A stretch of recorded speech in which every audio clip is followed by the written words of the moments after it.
സങ്കീർത്തനങ്ങൾ അധ്യായം 79. ഇസ്രായേലിനെ മോചിപ്പിക്കണമേ. ദൈവമേ, വിജാതിയർ അങ്ങയുടെ അവകാശത്തിൽ കടന്നിരിക്കുന്നു. അവർ അങ്ങയുടെ വിശുദ്ധ മന്ദിരത്തെ അശുദ്ധമാക്കുകയും ജെറുസലേമിനെ നാശകൂമ്പാരമാക്കുകയും ചെയ്തു. അവർ അങ്ങയുടെ ദാസരുടെ ശരീരം ആകാശപ്പറവകൾക്കും അങ്ങയുടെ വിശുദ്ധരുടെ മാംസം വന്യമൃഗങ്ങൾക്കും ഇരയായി കൊടുത്തു.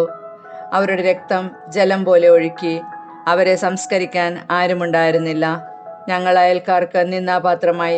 ചുറ്റുമുള്ളവർ ഞങ്ങളെ പരിഹസിക്കുകയും അധിക്ഷേപിക്കുകയും ചെയ്യുന്നു. കർത്താവേ, ഇതെത്ര കാലത്തേക്ക്? അവിടുന്ന് എന്നേക്കും കോപിച്ചിരിക്കുമോ? അവിടുത്തെ അസൂയ അഗ്നി പോലെ ജ്വലിക്കുമോ?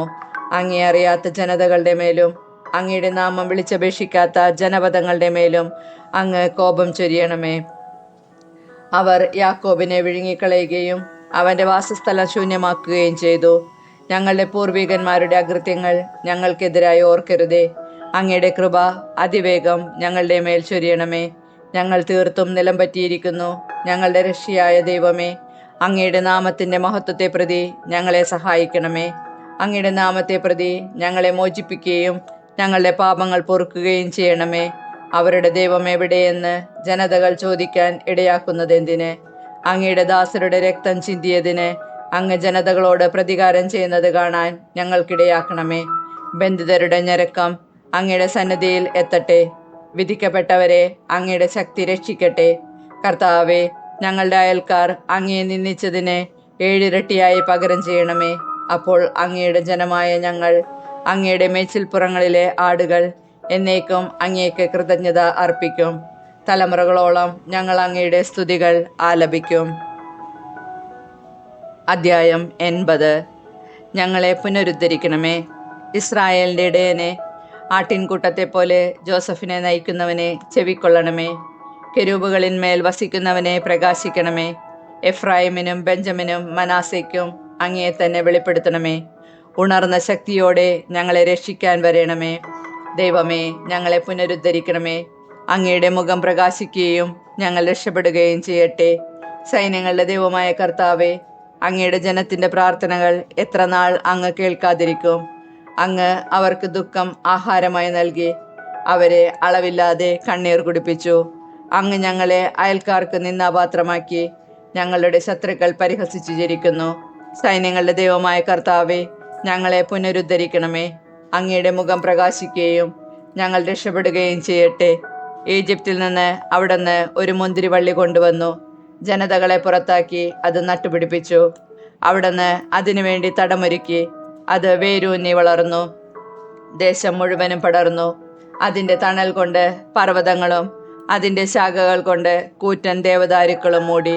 അത് അതിൻ്റെ ശാഖകളെ സമുദ്രം വരെയും ചില്ലകളെ നദി വരെയും നീട്ടി. അങ്ങ് തന്നെ അതിൻ്റെ മതിൽ തകർത്തതെന്തുകൊണ്ട്? വഴിപോക്കർ അതിൻ്റെ ഫലം പറിക്കുന്നു. കാട്ടുപന്നി അതിനെ നശിപ്പിക്കുന്നു. സകല ജന്തുക്കളും അതിനെ തിന്നുകളയുന്നു. സൈന്യങ്ങളുടെ ദൈവമേ, ഞങ്ങളിലേക്ക് തിരിയണമേ. സ്വർഗത്തിൽ നിന്ന് നോക്കിക്കാണണമേ. ഈ മുന്തിരിവള്ളിയെ, അങ്ങയുടെ വലത്ത് കൈ നട്ട ഈ മുന്തിരിവള്ളിയെ പരിഗണിക്കണമേ. അവർ അതിനെ അഗ്നിക്കിരയാക്കുകയും വെട്ടിവീഴ്ത്തുകയും ചെയ്തു. അങ്ങയുടെ മുഖത്തു നിന്ന് വരുന്ന ശാസനയാൽ അവർ നശിച്ചു പോകട്ടെ. എന്നാൽ അങ്ങയുടെ കരം അങ്ങയുടെ വലതുവശത്ത് നിർത്തിയിരിക്കുന്നവൻ്റെ മേൽ, അങ്ങേക്ക് ശുശ്രൂഷ ചെയ്യാൻ ശക്തനാക്കിയ മനുഷ്യപുത്രൻ്റെ മേൽ ഉണ്ടായിരിക്കട്ടെ. അപ്പോൾ ഞങ്ങൾ അങ്ങിൽ നിന്ന് ഒരിക്കലും പിന്തിരിയുകയില്ല. ഞങ്ങൾക്ക് ജീവൻ നൽകണമേ. ഞങ്ങൾ അങ്ങയുടെ നാമം വിളിച്ചപേക്ഷിക്കും. സൈന്യങ്ങളുടെ ദൈവമായ കർത്താവേ, ഞങ്ങളെ പുനരുദ്ധരിക്കണമേ.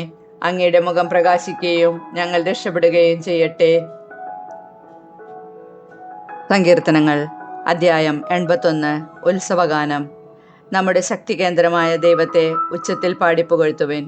യാക്കോബിൻ്റെ ദൈവത്തിന് ആനന്ദത്തോടെ ആർപ്പു വിളിക്കുവിൻ. തപ്പുകൊട്ടിയും കിന്നരവും വീണയും ഇമ്പമായി മീട്ടിയും ഗാനമുതിർക്കുവിൻ. അമാവാസിയിലും നമ്മുടെ ഉത്സവദിനമായ പൗർണമിയിലും കാഹളമോതുവിൻ. എന്തെന്നാൽ അത് ഇസ്രായേലിലെ ചട്ടവും യാക്കോബിൻ്റെ ദൈവം നൽകിയ പ്രമാണവുമാണ്.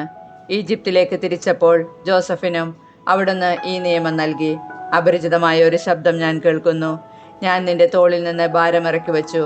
നിന്റെ കൈകളെ കുട്ടയിൽ നിന്ന് വിടുവിച്ചു. കഷ്ടകാലത്ത് നീ വിളിച്ചപേക്ഷിച്ചു. ഞാൻ നിന്നെ മോചിപ്പിച്ചു. അദൃശ്യനായി ഇടിമുഴക്കത്തിലൂടെ നിനക്കുത്തരമരുളി. മെരീബ ജലാശയത്തിനരികെ വെച്ച് ഞാൻ നിന്നെ പരീക്ഷിച്ചു.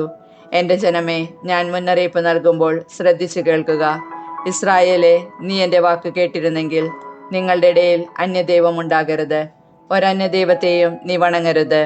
ഈജിപ്ത് ദേശത്ത് നിന്ന് നിന്നെ മോചിപ്പിച്ച ദൈവമായ കർത്താവ് ഞാനാണ്. നീ വായി തുറക്കുക, ഞാൻ നിനക്ക് ഭക്ഷിക്കാൻ നൽകാം. എന്നാൽ എൻ്റെ ജനം എൻ്റെ വാക്ക് കേട്ടില്ല, ഇസ്രായേൽ എന്നെ കൂട്ടാക്കിയില്ല.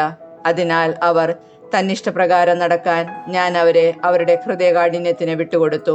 എൻ്റെ ജനം എൻ്റെ വാക്ക് കേട്ടിരുന്നെങ്കിൽ, ഇസ്രായേൽ എൻ്റെ മാർഗത്തിൽ ചരിച്ചിരുന്നെങ്കിൽ, അതിവേഗം അവരുടെ വൈരികളെ ഞാൻ കീഴ്പ്പെടുത്തുമായിരുന്നു. അവരുടെ ശത്രുക്കൾക്കെതിരെ എൻ്റെ കരമുയർത്തുമായിരുന്നു. കർത്താവിനെ വെറുക്കുന്നവർ അവിടത്തെ കാൽക്കൽ വീഴുമായിരുന്നു. അവരുടെ ശിക്ഷ എന്നേക്കും നിലനിൽക്കുമായിരുന്നു. ഞാൻ മേൽത്തരം ഗോതമ്പ് കൊണ്ട് നിങ്ങളെ തീറ്റിപ്പോറ്റുമായിരുന്നു. പാറയിൽ നിന്നുള്ള തേൻ കൊണ്ട് നിങ്ങളെ സംതൃപ്തരാക്കുമായിരുന്നു. അധ്യായം 82. ദൈവം ന്യായാധിപന്മാരുടെ വിധികർത്താവ്. ദൈവം സ്വർഗീയ സഭയിൽ ഉപവിഷ്ടനായിരിക്കുന്നു. അവിടുന്ന് സ്വർഗവാസികളുടെ ഇടയിൽ ഇരുന്ന് ന്യായം വിധിക്കുന്നു. നിങ്ങൾ എത്ര കാലം നീതിവിരുദ്ധമായ വിധിക്കുകയും ദുഷ്ടരുടെ പക്ഷം പിടിക്കുകയും ചെയ്യും? ദുർബലർക്കും അനാഥർക്കും നീതി പാലിച്ചു കൊടുക്കുവിൻ. പീഡിതരുടെയും അഗതികളുടെയും അവകാശം സ്ഥാപിച്ചു കൊടുക്കുവിൻ. ദുർബലരെയും പാവപ്പെട്ടവരെയും രക്ഷിക്കുവിൻ. ദുഷ്ടരുടെ കെണികളിൽ നിന്ന് അവരെ മോചിപ്പിക്കുവിൻ. അവർക്ക് അറിവില്ല, ബുദ്ധിയുമില്ല. അവർ അന്ധകാരത്തിൽ തപ്പിത്തടയുന്നു. ഭൂമിയുടെ അടിസ്ഥാനങ്ങൾ ഇളകിയിരിക്കുന്നു. ഞാൻ പറയുന്നു, നിങ്ങൾ ദൈവങ്ങളാണ്. നിങ്ങളെല്ലാവരും അത്യുന്നതൻ്റെ മക്കളാണ്. എങ്കിലും നിങ്ങൾ മനുഷ്യരെ പോലെ മരിക്കും, ഏതു പ്രഭുവിനെയും പോലെ വീണുപോകും. ദൈവമേ, എഴുന്നേറ്റ് ഭൂമിയെ വിധിക്കണമേ. എല്ലാ ജനതകളും അങ്ങയുടേതാണ്.